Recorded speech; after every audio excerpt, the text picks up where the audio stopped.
Hey folks, and welcome back to the channel. Now in this one we are back to Project Zomboid, taking a look at all the types of melee weapons in the vanilla game, talking about where we can find them, what their positives and negatives are for each type, and lastly, which perks and occupations they work best with. The idea of this video is to help you choose an ideal melee weapon for your specific character build, and then help you find it. If you get some info from this video that you didn't know before, or just find it entertaining, do me a favor and drop the video a like. It seriously helps get this in front of more people, and it's absolutely free. Oh, and you can subscribe to the channel if you want more Project Zomboid stuff. So for my first set of weapons today, I wanted to jump into blunt weapons. If you don't know this already, both one-handed and two-handed blunt weapons will usually come with a higher durability than most sharp weapons will, sometimes at the expense of damage, however. You'll often find that many blunt weapons won't hit quite as hard, and are quite commonly the types of weapons you find in the early stages of the game. Interestingly, and perhaps one of the biggest selling points of blunt weapons in Project Zomboid, these weapons will not damage clothing. Initially, you might not think this is a big deal, but if you see a zombie with a piece of armor or equipment that you want to get your hands on, having a blunt weapon on hand can ensure that you don't damage the clothing that you'd like to use. Some blunt weapons are capable of hitting multiple targets with one swing as well, if you're playing on survivor difficulty or have multi-hit turned on. Now if you're looking for an ideal weapon to grab in the early game, there are some great short blunt weapons out there as options. My personal favorite tends to be various types of metal pipes or bars, and you can find these often around any type of metal door or fence that has been destroyed, or by disassembling one yourself. They have higher minimum and maximum damage thresholds than hammers do, but tend to break a little sooner due to a lower durability. Hammers are a good option if you find one, but they can also be better used as a tool in the early stages. Pipes also have significantly better damage than things like frying pans, rolling pins, plungers, or saucepans, but those weapons are of course a lot more common, so you might just need to grab what you can in those first 10 minutes and upgrade from there. The best short blunt weapon is, for me, the nightstick. It's got great durability, has the best minimum and maximum damage threshold, second only to the lead pipe, and can be found quite easily. You can find the nightstick on almost every police zombie in Project Zomboid, or around police stations. Now with long blunt weapons, you have to bear in mind that most of these are best used with two hands and will only fit on your character's back. That's not to say that they're bad weapons, but if you do decide you want to carry a firearm other than a pistol, that two-hander is going to have to go in order to make room for it. The fan favorite for this weapon type tends to be the baseball bat. It's commonly found in closets or wardrobes, so can often be found very early on if you have a bit of luck on your side, and it won't break easily either. They have a 40% chance to critically hit, and if they do, that multiplies their damage to double the original. Now, this is where long blunt weapons get a bit of a one-up on short blunt weapons. Almost all of the short blunt weapons can only double or triple their damage on a critical hit. With long blunt weapons, we can knock some nails into a baseball bat with a hammer, and the newly nailed bat will do 5 times the damage on a critical hit, with a 30% chance to crit with each strike. This is only exaggerated with crowbars, which will do 6 times the damage on a crit, with a 35% chance for that to occur. Crowbars and baseball bats share the same durability and weight, and for me, they make the best weapons in their class. Now, there is a subset of weapons in this category branded as heavy instead of one-handed or two-handed weapons, like the sledgehammer or the keytar. And whilst these weapons do tend to have better knockback, they use a hell of a lot of stamina very quickly and are much slower. They're just,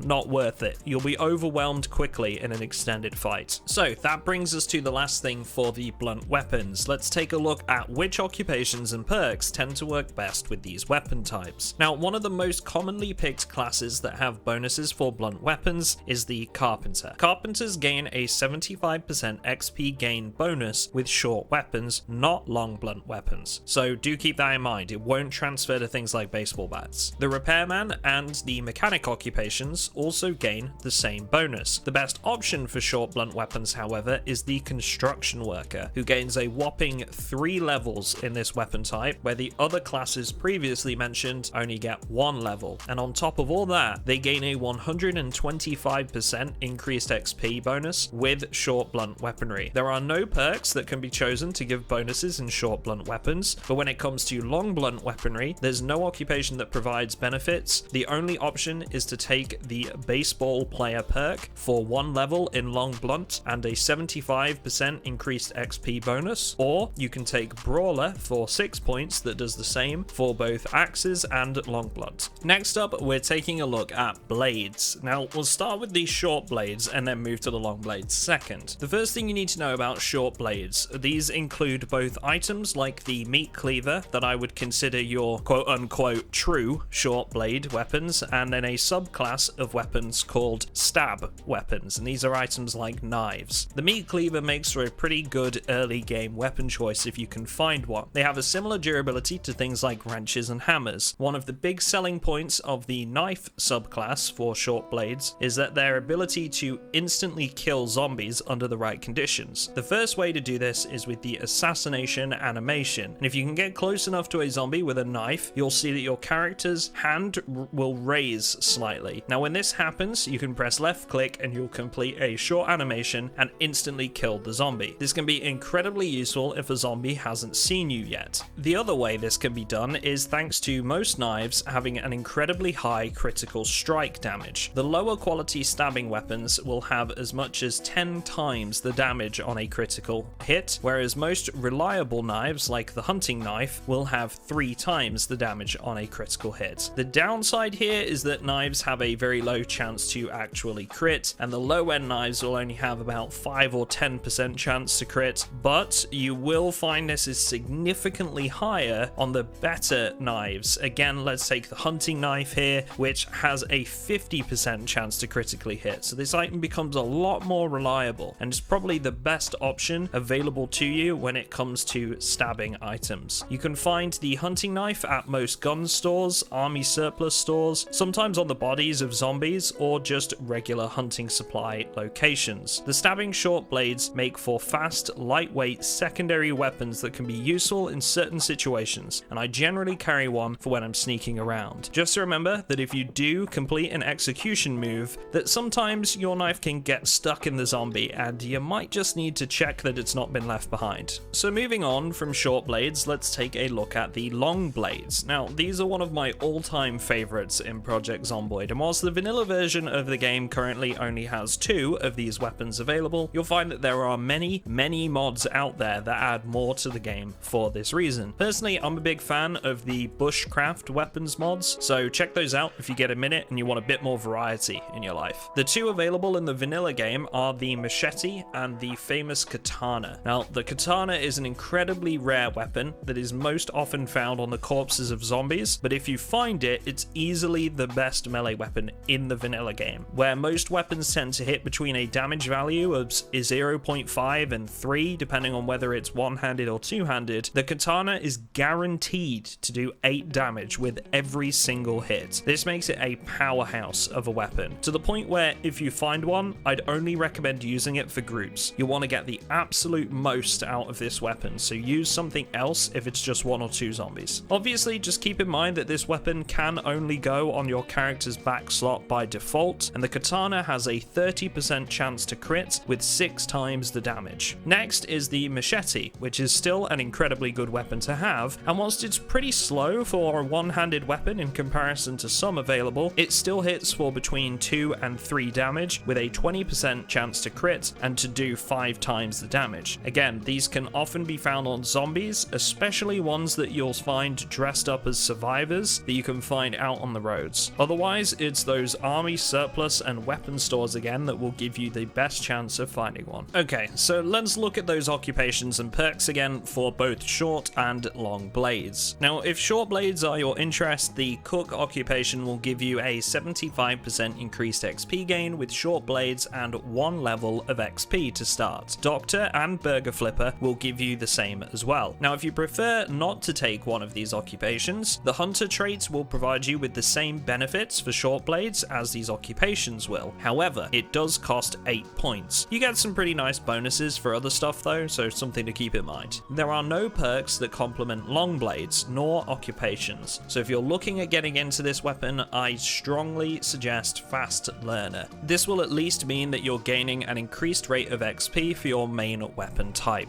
Next up in our list of weapon types are spears, and man, these weapons hold a very special place in my heart. From crafting your own spears in the early game with nothing but a bread knife, a long stick, and some duct tape, to getting that powerhouse garden fork, these weapons are actually a lot more effective than you might think when paired up with some good perks. So I'm going to start here with the spear that is most effective of them all. In the vanilla game, the garden fork is the best spear that you can find. These can be picked up from most gardening stores, as you'd probably expect, or sometimes found in sheds in residential areas. What makes this weapon so good is that it's the only spear in vanilla with both good durability and high damage. Whilst all crafted spears will do between 1 and 1.7 damage per hit, the garden fork will last much longer and still hits between 1 and 1.5. All spears have a 30% chance to crit,